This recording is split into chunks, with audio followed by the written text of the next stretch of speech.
NCERT मंत्रणा में स्वागत है। यहाँ हम एनसीईआरटी और लक्ष्मीकांत की पॉलिटी पुस्तक के जरिए भारतीय राजव्यवस्था की गहराइयों को समझ रहे हैं। पिछली बार हमने संविधान सभा, उसके बनने की प्रक्रिया और उसकी चुनौतियों पर काफी विस्तार से बात की थी।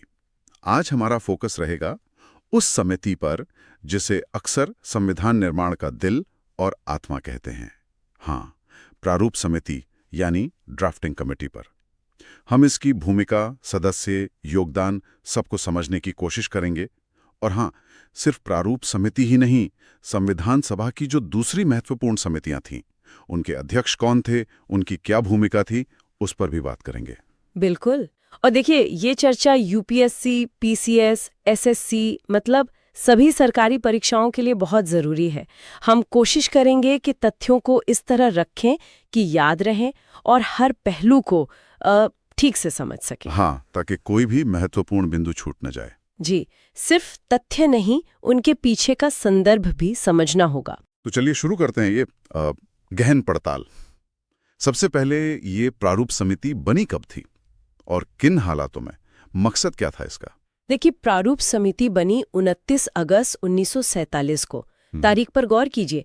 देश को आजादी मिले मुश्किल से 2 हफ्ते हुए थे। हाँ, बिल्कुल। विभाजन की त्रासदी चल रही थी, रियासतों को भारत में मिलाने की चुनौती थी। तो ऐसे माहौल में इस समिति को जिम्मेदारी मिली कि वो भारत के लिए संविधान का एक मसौदा मतलब एक ड्राफ्ट तैयार करे। ये सिर्फ एक कानूनी दस्तावेज नहीं था मतलब? नहीं, बिल्कुल नहीं। ये एक नए राष्ट्र की उम्मीदों को, उसकी दिशा को शब्दों में ढालना था। बहुत बड़ी जिम्मेदारी थी। और इस बड़ी जिम्मेदारी के लिए अध्यक्ष चुना गया डॉक्टर B.R. अम्बेडकर को, जिन्हें हम भारतीय संविधान का जनक भी कहते हैं। वो सिर्फ एक कानून के जानकार तो नहीं थे। नहीं, उनका चयन सिर्फ इसलिए नहीं था कि वो कानून जानते थे। हाँ, वो उस वक्त के सबसे तेज कानूनी दिमागों में से एक थे। लेकिन वो सामाजिक न्याय के भी सबसे बड़े पैरोकार थे। सही। उनका जो संघर्ष था, खासकर दलितों और पिछड़े वर्गों के हक के लिए, वो उन्हें इस भूमिका के लिए एकदम सही बनाता था। उनका ज्ञान, उनकी दूरदृष्टि, उनका सामाजिक सरोकार, ये सब इस समिति के काम में झलकता है। उन्होंने ये पक्का किया कि संविधान सिर्फ राजनीतिक आजादी नहीं दे, बल्कि सामाजिक और आर्थिक बराबरी की भी नींव रखे। अच्छा, तो अध्यक्ष तो डॉक्टर अम्बेडकर थे। उनके अलावा और कौन कौन थे इस समिति में? कुल कितने लोग थे और क्या उनकी पृष्ठभूमि अलग अलग थी? जी, अध्यक्ष डॉक्टर अम्बेडकर को मिलाकर कुल 7 सदस्य थे। इसमें इनके नाम याद रखने जरूरी हैं परीक्षाओं के लिए। हाँ, बताएं। N Gopalaswami Ayyangar, Alladi Krishnaswami Iyer, KM Munshi, Mohammad Saadullah, TT Krishnamachari और N माधवराव। 7 लोग। जी हाँ, 7। और इनकी पृष्ठभूमि काफी अलग अलग थी, जो कि एक मजबूती बनी। जैसे कुछ उदाहरण देंगी? हाँ, जैसे N गोपालस्वामी अयंगार, उनको प्रशासन का अनुभव था। वो जम्मू कश्मीर के दीवान रहे थे, संघीय मामलों की अच्छी समझ थी। अच्छा। अल्लादी कृष्णस्वामी अय्यर मद्रास के बहुत बड़े वकील थे, संवैधानिक कानून के विशेषज्ञ माने जाते थे। KM मुंशी वकील तो थे ही, साथ में इतिहासकार, शिक्षाविद, लेखक भी थे। हाँ, उनका नाम सुना है। जी। और मोहम्मद सादुल्ला, वो असम के पूर्व मुख्यमंत्री थे, मुस्लिम लीग से भी जुड़े रहे थे, तो उन्होंने अल्पसंख्यक नजरिए को रखा। तो आप देख सकते हैं, इसमें कानूनी समझ, प्रशासनिक अनुभव, अलग अलग समुदायों का प्रतिनिधित्व, सबका एक मिश्रण था। लेकिन मैंने सुना है कि सदस्यों की इस लिस्ट में कुछ बदलाव भी हुए थे बाद में। हाँ, बिल्कुल। 2 बदलाव हुए थे, ये भी जानना जरूरी है। एक तो DP खेतान साहब का देहांत हो गया था 1948 में। तो उनकी जगह TT कृष्णमाचारी को सदस्य बनाया गया। वो मूल समिति में नहीं थे। अच्छा, ये बाद में आए। जी। और दूसरे थे BL मित्तर। उन्होंने स्वास्थ्य कारणों से इस्तीफा दे दिया था। उनकी जगह N माधवराव को शामिल किया गया। तो ये सवाल अक्सर बनते हैं कि मूल सदस्य कौन थे या बाद में कौन जुड़े। समझ गया। तो ये 7 सदस्य तो थे ही। क्या इनके अलावा भी कुछ लोग थे जिन्होंने पर्दे के पीछे से, मतलब सदस्य न होते हुए भी, बहुत महत्वपूर्ण काम किया? निश्चित रूप से 2 नाम तो बहुत ही महत्वपूर्ण है। पहले सर BN राव। हाँ, उनका नाम आता है। जी। वो संविधान सभा के संवैधानिक सलाहकार थे, सदस्य नहीं थे, पर उन्होंने ही दुनिया भर के संविधानों को पढ़कर संविधान का पहला कच्चा मसौदा, जिसे इनिशियल ड्राफ्ट कहते हैं, वो तैयार किया था। इसी को आधार बनाकर प्रारूप समिति ने काम शुरू किया। वो अंतर्राष्ट्रीय न्यायालय के जज भी रहे। अच्छा, काफी अनुभवी व्यक्ति थे। बिल्कुल। और दूसरे थे एस.एन. मुखर्जी। वो थे मुख्य प्रारूपकार यानी चीफ ड्राफ्ट्समैन। उनका काम था समिति के फैसलों को, बहसों को एकदम सटीक, साफ और कानूनी भाषा देना। संविधान की भाषा इतनी स्पष्ट है, उसका काफी श्रेय उनको जाता है। ये दोनों सदस्य नहीं थे, पर इनकी भूमिका बहुत अहम थी। अब आते हैं समिति के काम करने के तरीके पर। ये ड्राफ्ट बनाने का काम कितना मुश्किल और लंबा रहा होगा? क्या बस कमरे में बैठ के लिख दिया? अरे नहीं, बिल्कुल नहीं। ये बहुत ही गहन विचार विमर्श वाली प्रक्रिया थी। समिति की 100 से भी ज्यादा बैठकें हुई। 100 से ज्यादा? जी हाँ। और उन्होंने सिर्फ बी.एन. राव के ड्राफ्ट पर ही काम नहीं किया। संविधान सभा की जो दूसरी समितियां थीं, उनकी सिफारिशों पर भी गौर किया। फिर पहला मसौदा फरवरी 1948 में प्रकाशित किया गया। अच्छा, पब्लिक के लिए? हाँ, उसे सार्वजनिक चर्चा के लिए रखा गया। अखबारों में छपा, विशेषज्ञों से, प्रांतीय सरकारों से, आम लोगों से राय मांगी गई। वाह! करीब 8 महीने तक इन सुझावों और आलोचनाओं पर विचार किया गया। मतलब जनता की भागीदारी भी थी इसमें? हाँ, काफी हद तक। फिर उन सुझावों के आधार पर अक्टूबर 1948 में दूसरा सुधरा हुआ मसौदा पेश किया गया। फिर उस पे बहस हुई होगी सभा में? जी हाँ, महीनों तक। उसी को 3 वाचन या रीडिंग्स कहते हैं। नवंबर 1948 से लेकर नवंबर 1949 तक संविधान के हर अनुच्छेद पर, हर शब्द पर गहराई से चर्चा हुई। बाप रे! सदस्यों ने करीब 7,635 संशोधन सुझाए। सोचिए! 7,000 से ज्यादा? जी, जिनमें से करीब 2,473 पर तो बाकायदा बहस हुई और उन्हें स्वीकार या अस्वीकार किया गया। समिति ने अमेरिका, आयरलैंड, कनाडा, ऑस्ट्रेलिया जैसे देशों के संविधान देखे और खासकर 1935 का जो भारत सरकार अधिनियम था, उसका भी गहराई से अध्ययन किया। लेकिन ये नकल नहीं थी। हाँ, उसे भारतीय हालात के हिसाब से ढाला गया। बिल्कुल, सोच समझकर अपनाया गया जो हमारे लिए सही था। जाहिर है इतना बड़ा काम था तो कुछ मजेदार किस्से या आलोचनाएं भी जरूर जुड़ी होंगी। डॉक्टर अंबेडकर ने तो इसे दिल और आत्मा कहा, पर क्या सभी लोग सहमत थे इससे? नहीं, आलोचनाएं भी हुई। जैसे संविधान सभा के ही एक सदस्य थे, नाजिरुद्दीन अहमद। हाँ। उन्हें लगता था कि समिति बहुत ज्यादा समय ले रही है, तो उन्होंने मजाक में इसे अपवाहन समिति कह दिया था। ड्रिफ्टिंग कमेटी, मतलब जो दिशाहीन होकर बह रही हो या बहुत वक्त लगा रही हो। अच्छा, ड्रिफ्टिंग कमेटी। जी, ये दिखाता है कि उस समय भी प्रक्रिया की रफ्तार को लेकर चिंताएं थीं। और भी आलोचनाएं सुनने में आती हैं, जैसे कि इसमें ज्यादातर वकील थे या कोई महिला नहीं थी। हाँ, ये बातें भी उठी। एक बड़ी आलोचना थी कि समिति में लगभग सभी सदस्य कानून के ही जानकार थे। वकीलों का दबदबा था मतलब? हाँ, एक ब्रिटिश संविधान विशेषज्ञ थे, सर आइवर जेनिंग्स। उन्होंने इसे वकीलों का स्वर्ग कहा था, लॉयर्स पैराडाइज। उनका मतलब था कि शायद संविधान की भाषा इतनी जटिल हो गई कि आम आदमी के लिए समझना मुश्किल हो। और महिलाओं का न होना? ये भी सच है कि प्रारूप समिति में कोई महिला सदस्य नहीं थीं। हालांकि पूरी संविधान सभा में 15 महिलाएं थीं, जिन्होंने दूसरी भूमिकाओं में बहुत महत्वपूर्ण काम किया। अच्छा, और क्या ऐसा भी कहा गया कि इसमें भारतीयता की कमी है, पश्चिमी प्रभाव ज्यादा है? हाँ, कुछ सदस्यों को ऐसा लगा था। मैसूर के सदस्य थे के हनुमंथैया। उनकी एक टिप्पणी बड़ी मशहूर है। क्या कहा था उन्होंने? उन्होंने कहा कि ये संविधान वीणा या सितार का संगीत नहीं, बल्कि एक अंग्रेजी बैंड का संगीत जैसा लगता है।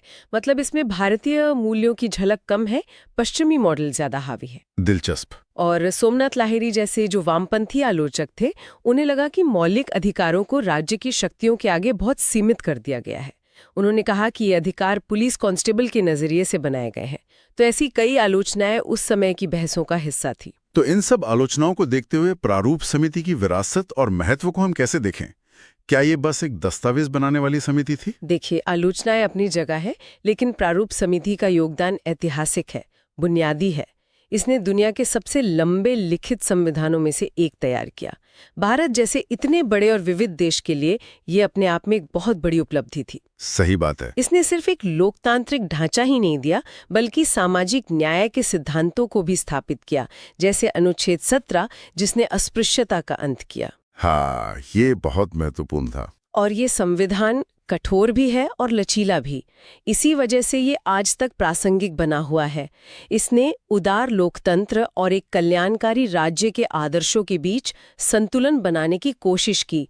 तो ये सिर्फ एक दस्तावेज नहीं, ये आधुनिक भारत की नींव है। प्रारूप समिति की कहानी तो समझ आई, लेकिन ये पूरी तस्वीर का सिर्फ एक हिस्सा था, है ना? संविधान सभा ने काम को बांटने के लिए और भी तो कई समितियां बनाई थीं। बिल्कुल सही कहा आपने। संविधान बनाने का काम इतना बड़ा था कि इसे बांटना ही पड़ता। तो संविधान सभा ने अलग अलग विषयों के लिए करीब 22 समितियां बनाई थीं। 22 समितियां? जी, लगभग। कुछ बड़ी प्रमुख समितियां थीं, कुछ छोटी। लक्ष्मीकांत जैसी किताबों में अक्सर 8 प्रमुख समितियों का जिक्र मिलता है। इन समितियों ने मौलिक अधिकार, केंद्र राज्य संबंध, संघीय ढांचा, प्रांतों का प्रशासन, अल्पसंख्यक अधिकार, प्रक्रिया के नियम, ऐसे अनगिनत विषयों पर काम किया। मतलब काम को डिसेंट्रलाइज किया गया। हाँ, बिल्कुल। इससे ये पक्का हुआ कि हर पहलू पर विशेषज्ञों की राय ली जाए और प्रारूप समिति को एक मजबूत आधार मिले। इससे सर्वसम्मति बनाने में भी मदद मिली। तो चलिए कुछ प्रमुख समितियों और उनके अध्यक्षों के नाम जान लेते हैं। ये परीक्षाओं में अक्सर पूछे जाते हैं। हाँ, ये नाम और उनका काम याद रखना बहुत जरूरी है। संघ शक्ति समिति, यूनियन पावर्स कमिटी, इसके अध्यक्ष थे जवाहरलाल नेहरू।